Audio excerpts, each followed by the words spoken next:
Hi guys, কেমন আছেন সবাই? আশা করি সবাই অনেক ভালো আছেন। আমাদের শসা গাছে এই যে প্রচুর পরিমাণে ফুল আসছে। এই যে এই পাশে হচ্ছে শসাও আসতেছে। এখানে হচ্ছে একটা শসা গাছ মাশাআল্লাহ অনেক বড় হয়েছে। আজকে হচ্ছে একটা ভিটামিন স্প্রে করব, তাহলে হচ্ছে অনেক ফল হবে। আর এই যে শসা গাছ যখন অনেক বেশি বড় হয়ে যাবে তখন হচ্ছে জায়গা এটা ফালাই দিতে হবে, তাইলে এখান থেকে আর অনেকগুলা শাক মেলবো আর অনেক শসা দেবো। যে আগাগুলা বেশি লম্বা হয়ে গেছে আগাগুলো আমি ফালাই দিচ্ছি। ফালাই দিলে হচ্ছে শসা অনেক বেশি আসবে গাছ। সবগুলা ফালাবো না, একটা দুইটা যেগুলো বেশি লম্বা হয়েছে এগুলো থাকবে। এই যে গুড়াতে দেখো সব ফুল। সকালবেলা আরো সুন্দর ছিল, একদম পুরা গাছ হলুদ হয়েছিল।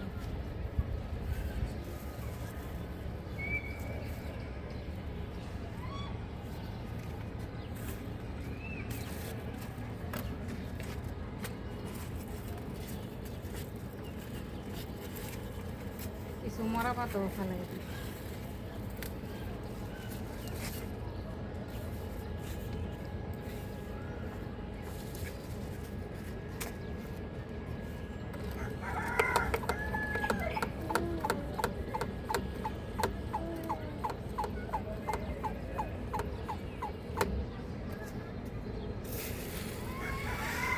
শসা গাছে হচ্ছে যখন ফুল প্রথমে আসা শুরু হয় তখন হচ্ছে আমি ফ্লোরাটা স্প্রে করি। আজকে আমি ফ্লোরাটা স্প্রে করতেছি।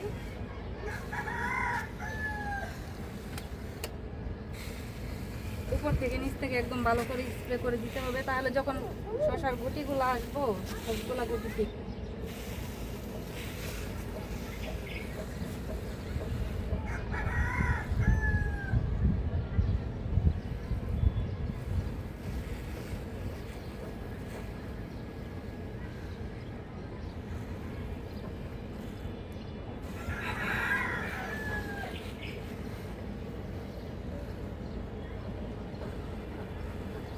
একদম ভালো করে ভিজাই দিছি, কিছুক্ষণের মধ্যে এগুলো শুকাই দিব।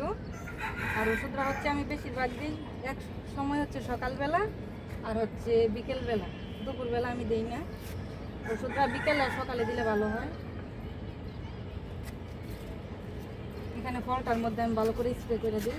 আর যখন ফলের মধ্যে ফুল ফুটবে, এই যে যখন শসাটা আসার পর ফুল ছিটবে তখন কিন্তু ভিটামিন এটা স্প্রে করা যাবে।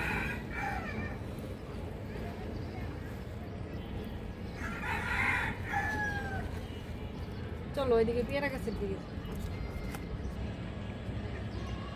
আর এখানে অনেক সুন্দর একটা পেয়ারা গাছ আছে, পেয়ারাগুলা একদম কালো কালো, ব্ল্যাক ডায়মন্ড, একদম কালো কালো। কাছে আসো।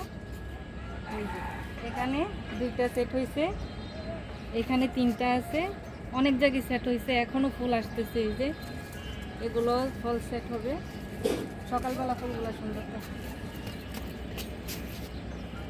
এই যে ফুলের কলি, এই যে ছোট ছোট ফল, প্রত্যেকটা ডালে ডালে সেট হইতেছে। আরো ফুল দেখছিলাম, আরো অনেক দূর।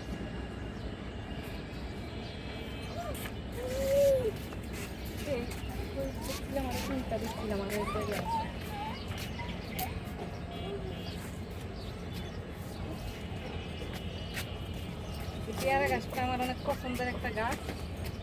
পেয়ারাগুলো একদম কালো কালো হয় আর খেতে অনেক মিষ্টি হয় পেয়ারাগুলো। এটা ভিতরে তো লাল, ভিতরে লাল, তোমার উপরে চামড়াটা দেখো একদম এই কালো একটা কালার দেখতেছো না, এই যে এটা কিন্তু লাল না। আরেকটা পেয়ারা আছে তোমার ওইটা লাল, এটা একদম কালো কালো। এটা বড় হইলো কালোই থাকে।